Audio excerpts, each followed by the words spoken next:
ನೋಡಿ, ಧರ್ಮಸ್ಥಳದಂಥ ಒಂದು ಸಂಸ್ಥೆ ವಿರುದ್ಧ ದೊಡ್ಡ ಪ್ರಮಾಣದ ಷಡ್ಯಂತ್ರ ನಡೆದಿದೆ. ನಾವು ಆವಾಗಲೂ ಕೂಡ ಹೇಳಿದ್ದೆ ಇದು ಷಡ್ಯಂತ್ರ ಅಂಥೇಳಿ. ನನ್ನ ಮೇಲೆ ಎಲ್ಲರೂ ಮುಗಿಬಿದ್ದಿದ್ರು. ಈಗ ಷಡ್ಯಂತ್ರ ಬಯಲಾಗಿದೆ. ಷಡ್ಯಂತ್ರ ಮಾಡಿರುವವರ ಹುನ್ನಾರ ಹಿಂದೂ ಧಾರ್ಮಿಕ ಶ್ರದ್ಧಾ ಕೇಂದ್ರದ ಬಗ್ಗೆ ಅಪನಂಬಿಕೆ ಹುಟ್ಟಿಸಬೇಕು ಅನ್ನುವಂಥ ಒಂದು ಸಂಚಿನ ಭಾಗವಾಗಿ ಮಾಡಿದ್ದಾರೆ.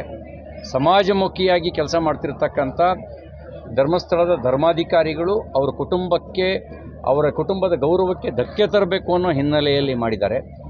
ಮತ್ತು ಇದ್ರ ಹಿಂದ್ಗಡೆ ದೊಡ್ಡ ಷಡ್ಯಂತ್ರ ಇದೆ.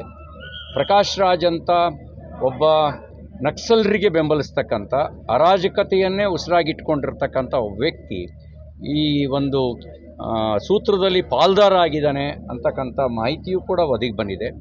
ನಾನೀಗ ಸರ್ಕಾರಕ್ಕೆ ಆಗ್ರಹ ಮಾಡ್ತೇನೆ, ನಿಮಗೆ ಪ್ರಾಮಾಣಿಕತೆ ಇದ್ದರೆ, ನಿಮಗೆ ತಪ್ಪಿತಸ್ಥರಿಗೆ ಶಿಕ್ಷೆ ಆಗಬೇಕು ಅಂತಿದ್ದರೆ ತಕ್ಷಣ ಅವ್ರ ಮೇಲೆ ಬಂಧಿಸಿ ಸೋಮೋಟೋ ಮೊಕದ್ದಮೆಗಳನ್ನು ದಾಖಲಿಸಿ ಸಮಗ್ರ ತನಿಖೆ ನಡೆಸಿ ಯಾವ ಉದ್ದೇಶಕ್ಕಾಗಿ ಧರ್ಮಸ್ಥಳದ ಮೇಲೆ ಷಡ್ಯಂತ್ರ ರೂಪಿಸಿದರು, ಯಾವ ಉದ್ದೇಶಕ್ಕಾಗಿ ಧರ್ಮಾಧಿಕಾರಿ ಶ್ರೀ ವೀರೇಂದ್ರ ಹೆಗಡೆಯವರ ಕುಟುಂಬದ ಮೇಲೆ ಅಪಪ್ರಚಾರ ಮಾಡಿದ್ರು, ಯಾವ ಉದ್ದೇಶಕ್ಕಾಗಿ ಇಷ್ಟೆಲ್ಲ ಷಡ್ಯಂತ್ರವನ್ನು ಮಾಡಿದರು ಅನ್ನೋದನ್ನು ಸಮಗ್ರವಾಗಿ ತನಿಖೆ ನಡೆಸಿ ಬಯಲಿಗೆಳಿಬೇಕು ಅಂತ ಆಗ್ರಹಿಸ್ತೇನೆ.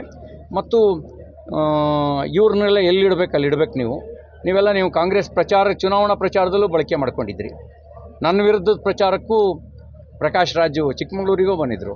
ಅವ್ರನ್ನೆಲ್ಲ ಬಳಕೆ ಮಾಡಿಕೊಂಡು ನಿಮ್ಮ ಕೃಪಾಪೋಷಿತ ಮಂಡಳಿಯಾಗಿ ಸಾಕಬೇಡಿ. ಅವರೆಲ್ಲರೂ ಸಮಾಜಕ್ಕೆ ಕೊಡುಗೆ ಕೊಡೋರಲ್ಲ, ಸಮಾಜಕ್ಕೆ ಕೊಡುಗೆ ಕೊಡೋವರ ಮೇಲೆ ಗುರಿಯಾಗಿ ಇಟ್ಕೊಂಡು ಟಾರ್ಗೆಟ್ ಮಾಡೋರು. ತಕ್ಷಣ ಅವ್ರ ಮೇಲೆ ಕ್ರಮ ಕೈಗೊಳ್ಳಬೇಕು ಅಂತ ಆಗ್ರಹಿಸ್ತಾರೆ. ಗೃಹ ಸಚಿವರು ಒಂದು ಹೇಳಿಕೆ ಕೊಟ್ಟಿರುವಂತೆ ನಮ್ಮದು ತಲೆತಲಾಂತರಗಳ ಸಂಬಂಧ ಮತ್ತು ಧರ್ಮಸ್ಥಳದ ಮಧ್ಯೆ ಇರೋದು ಇವತ್ತು ನೆನ್ನೆದಲ್ಲ, ತಲೆಮಾರುಗಳ ಸಂಬಂಧ. ನಮ್ಮ ಹಿರಿಯರು ನಮ್ಮ ಕೈಲಿ ಮುಡುಪು ಹಾಕ್ಸೋರು, ಧರ್ಮಸ್ಥಳದ ಮುಡುಪು ಅಂಥೇಳಿ. ವರ್ಷಕ್ಕೊಂದು ಸರಿ 2 ವರ್ಷಕ್ಕೊಂದು ಸರಿ ಧರ್ಮಸ್ಥಳಕ್ಕೆ ಕರ್ಕೊಂಡು ಹೋಗೋರು. ಹೊರನಾಡಿಗೆ ಧರ್ಮಸ್ಥಳಕ್ಕೆ ಕರ್ಕೊಂಡು ಹೋಗುವಂಥ ಪದ್ಧತಿ ಇವತ್ತು ನೆನ್ನೆದಲ್ಲ, ಒಂದು ನಂಬಿಕೆ. ನಾವು ಅಸಹಾಯಕರಾದಾಗ ನಾವು ಮೊರೆ ಹೋಗ್ತಿದ್ದು ಮಂಜುನಾಥ ಸ್ವಾಮಿಗೆ, ಮೊರೆ ಹೋಗ್ತಿದ್ದು ಅಣ್ಣಪ್ಪ ಸ್ವಾಮಿಗೆ, ದೇವರೇ ನೀನು ನೋಡ್ಕೋ ಅಂತ ನಮ್ಮ ಅಸಹಾಯಕತೆ ಬಂದಾಗ ಅದ್ರ ಮೇಲೆ ಒಂದು ಬಲವಾದ ನಂಬಿಕೆ ಇತ್ತು. ಧರ್ಮಾಧಿಕಾರಿಗಳು ಧರ್ಮ ಬೋಧನೆ ಮಾಡೋರು ಮಾತ್ರ ಅಲ್ಲ, ನಡ್ಕೊಳ್ಳೋರು ಹಂಗೆ ಎಲ್ರಿಗೂ ನ್ಯಾಯ ಕೊಡೋರು. ಅವ್ರ ಕುಟುಂಬದಿಂದ ತಪ್ಪಾಗ್ಲಿಕ್ಕೆ ಸಾಧ್ಯ ಇಲ್ಲ, ಏನೋ ಷಡ್ಯಂತ್ರ ಇದೆ ಅಂತ ನಮ್ಮ ಒಳ ಮನಸ್ಸು ಹೇಳ್ತಾ ಇತ್ತು. ನನ್ನ ಮನಸ್ಸು ಒಪ್ಕೊಂಡಿರಲಿಲ್ಲ ಅವ್ರ ಮೇಲಿನ ಆರೋಪಗಳನ್ನು. ಆ ಕಾರಣಕ್ಕೇ ಷಡ್ಯಂತ್ರ ಅಂತ ನಾನು ಹೇಳಿದ್ದೆ. ತನಿಖೆ ನಡೆಸಿ ಷಡ್ಯಂತ್ರ ಬಯಲಿಗೆ ಬಂದಿದೆ. ಷಡ್ಯಂತ್ರದ ಆಳ ಅಗಲವನ್ನು ವ್ಯಾಪಕವಾಗಿ ತನಿಖೆ ನಡೆಸಬೇಕು ಅಂದರೆ ನನಗನ್ಸುತ್ತೆ ಗೃಹ ಸಚಿವರ ಹೇಳಿಕೆ ಎಲ್ಲ ಗಮನಿಸಿದ ಮೇಲೆ ಹಾಲಿ ಹೈಕೋರ್ಟ್ ನ್ಯಾಯಾಧೀಶರ ನೇತೃತ್ವದಲ್ಲಿ ಇನ್ನೊಂದು ಆಯಾಮದ ತನಿಖೆ ನಡೆಸಬೇಕು. ಬುರ್ಡೆ ಗ್ಯಾಂಗನ್ನು ಮಾತು ಕೊಟ್ಟು ಕೇಳಿಕೊಂಡು ಒಂದು ಆಯಾಮದ ತನಿಖೆ ನಡೆಸಿದ್ದೀರಿ. ಇನ್ನೊಂದು ಆಯಾಮದ ತನಿಖೆ ಧರ್ಮಸ್ಥಳದ ವಿರುದ್ಧ ಷಡ್ಯಂತ್ರ ಯಾಕಾಗಿ ಮಾಡಿದ್ರು, ಧರ್ಮಾಧಿಕಾರಿಗಳ ಕುಟುಂಬದ ವಿರುದ್ಧ ಷಡ್ಯಂತ್ರ ಯಾಕಾಗಿ ಮಾಡಿದ್ರು, ಇವ್ರಿಗೆ ಫಂಡಿಂಗ್ ಎಲ್ಲಿಂದ ಬಂತು, ಅವ್ರ ಹುನ್ನಾರ ಏನಿತ್ತು, ಏನಾದರೂ ಮತಾಂತರ ಮಾಫಿಯಾ ಇದಕ್ಕೆ ಕಾರಣ ಇದೆಯಾ, ಅಥವಾ ಇನ್ಯಾವುದಾದ್ರು ವ್ಯವಹಾರಗಳೇನಾದ್ರು ಕಾರಣ ಇದೆಯಾ, ಅಥವಾ ಹಿಂದೂ ಧರ್ಮದಿಂದ ಶ್ರದ್ಧಾ ಕೇಂದ್ರಗಳನ್ನು ಟಾರ್ಗೆಟ್ ಮಾಡಿಕೊಳ್ಳೋದೇ ಇವ್ರ ಉದ್ದೇಶವಾಗಿತ್ತ. ಇದೆಲ್ಲದರ ಸಮಗ್ರ ತನಿಖೆ ಆಗಬೇಕು. ಸಮಗ್ರ ತನಿಖೆ ಆಗಬೇಕು ಅಂತ ಹೇಳಿದ್ರೆ ಹಾಲಿ ಸರ್ಕಾರದ ನೇತೃತ್ವದ ಸಮಗ್ರ ತನಿಖೆ ಪರಿಪೂರ್ಣ ನ್ಯಾಯ ಒದಗಿಸೋದಕ್ಕೆ ಸಾಧ್ಯ ಇಲ್ಲ. ಹೈಕೋರ್ಟ್ ಅಥವಾ ಸುಪ್ರೀಂ ಕೋರ್ಟ್ನ ನ್ಯಾಯಾಧೀಶರ ನೇತೃತ್ವದಲ್ಲಿ SIT ತನಿಖೆ ಆಗಲಿ, ಇನ್ನೊಂದು ಮುಖದ ತನಿಖೆ ಆಗಲಿ ಅಂತ ನಾನು ಆಗ್ರಹಿಸ್ತೇನೆ. ಉದ್ದೇಶಕ್ಕೆ ಇದನ್ನು ಮಾಡಿದ್ದಾರೆ. ಸರ್ಟಿಫಿಕೇಟ್ ಕೊಡುವಂಥ ಕೆಲಸ ಗೃಹ ಸಚಿವರು ಮಾಡಬೇಕಾಗಿಲ್ಲ. ನೀವು ತನಿಖೆ ನಡೆಸಿ ಅದಕ್ಕೆ ಮುಂಚೆಲೇ ಸರ್ಟಿಫಿಕೇಟ್ ಕೊಟ್ಟರೆ ನೀವು ಪಕ್ಷಪಾತಿಗಳು ಅಂತ ಆಗ್ತೀರಿ. ನಿಮಗೆ ಇಡೀ ಪ್ರಕರಣವನ್ನು ಮುಚ್ಚಾಕಬೇಕು ಅನ್ನುವಂಥ ಮನಸ್ಥಿತಿ ಇದ್ದಂತೆ ಜನರಲ್ ಭಾವನೆ ಬರುತ್ತೆ.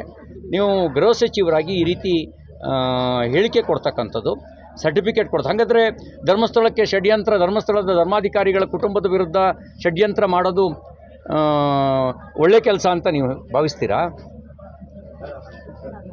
ಕೋಟ್ಯಾಂತರ ಜನರ ಶ್ರದ್ಧಾ ಕೇಂದ್ರಗಳ ಮೇಲೆ ಅಪಪ್ರಚಾರ ಮಾಡೋದು ಒಳ್ಳೆ ಕೆಲಸ ಅಂಥೇಳಿ ಸರ್ಟಿಫಿಕೇಟ್ ಕೊಡ್ತೀರಾ? ಇದು ಕ್ರಿಮಿನಲ್ ಅಲ್ದಲೇ ಇನ್ನೇನಿದು? ಇದು ಘನಂದಾರಿ ಕೆಲಸನಾ ಅಥವಾ ಸಮಾಜಕ್ಕೆ ಗೌರವ ತರೋ ಕೆಲಸನಾ? ಸರ್ಟಿಫಿಕೇಟ್ ಕೊಡಬೇಕಾದ್ರೆ ನೀವು ಗೃಹ ಸಚಿವರು ಅನ್ನೋ ಪ್ರಜ್ಞೆ ಇರಲಿ. ಈಗ ನೀವು ಗೃಹ ಸಚಿವರಾಗಿದ್ದೀರಿ, ನಿಮ್ಮ ಮೇಲೆ ತನಿಖೆ ನಡೆಸುವಂಥ ಜವಾಬ್ದಾರಿ ನಿಮ್ಮ ಮೇಲೆ ಇರುತ್ತೆ. ಅದರ ಬದಲೇ ನೀವೇ ಈ ರೀತಿ ಹೇಳಿಕೆ ಕೊಟ್ಟರೆ ನಿಮ್ಮ ಕೆಳಗಡೆನ ಅಧಿಕಾರಿಗಳು ನಿಮ್ಮ ಮರ್ಜಿಗೆ ತಕ್ಕಂತೆ ನಡ್ಕೊಳ್ತಾರೆ. ನಿಮಗೆ ಖುಷಿಪಡಿಸೋದಕ್ಕೆ ಸತ್ಯವನ್ನು ಮುಚ್ಚಿಡ್ತಾರೆ. ಅದಕ್ಕೆ ನೀವು ಅವಕಾಶ ಕೊಡೋ ರೀತಿಯಲ್ಲಿ ಹೇಳಿಕೆ ಕೊಡೋದು ತಪ್ಪು ಅಭಿಪ್ರಾಯ ಮೂಡುತ್ತೆ. ನಿಮ್ಮ ಬಗ್ಗೆನೂ ಕೂಡ ತಪ್ಪು ಅಭಿಪ್ರಾಯ ಮೂಡೋದಕ್ಕೆ ಕಾರಣ ಆಗುತ್ತೆ.